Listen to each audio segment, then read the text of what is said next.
Attention, everyone.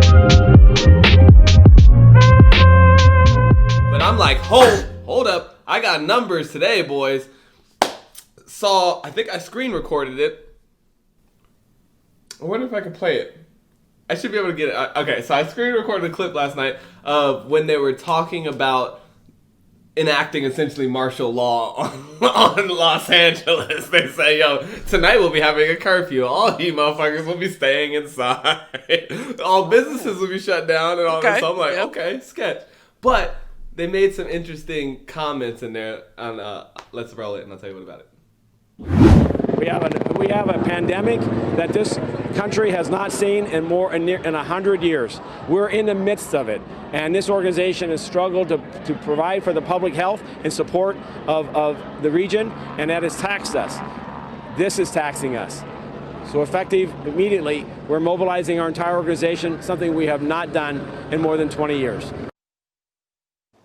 Unbelievable. And you can explain what that means, mobilizing the entire, you said every single person. Every single sworn officer of the LAPD who is not out on sick leave or disability or something like that is required to report for duty. No vacations, no days off.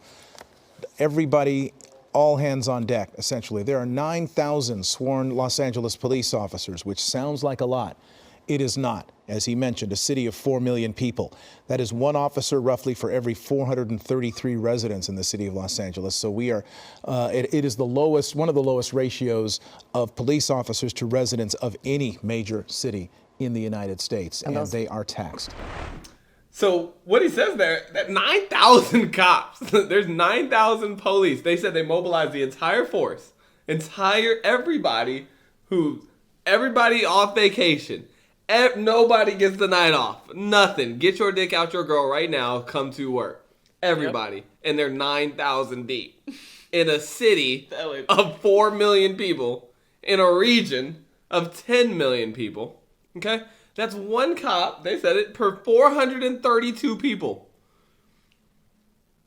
This idea that you're patrolling and that you're out here stopping something from going, even at your fullest, your strongest potential, you couldn't even begin to police the goddamn city. So you might be catching like 4% of all uninsured drivers or some number that is completely irrelevant, but you're sucking up all this fucking money. Nominal.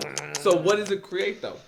It's just like in you guys should watch that show Waco, man. It was really deep. It was about police force in Waco, right? And to go take down David Koresh and all this stuff. And it's interesting because they spin it from David Koresh and their point of view rather than just what the story was via the FBI and you know what I mean, and the official narrative that was released. Mm-hmm. These people, obviously you don't really know because these people all burned to death, but they create this fictitious world or whatever.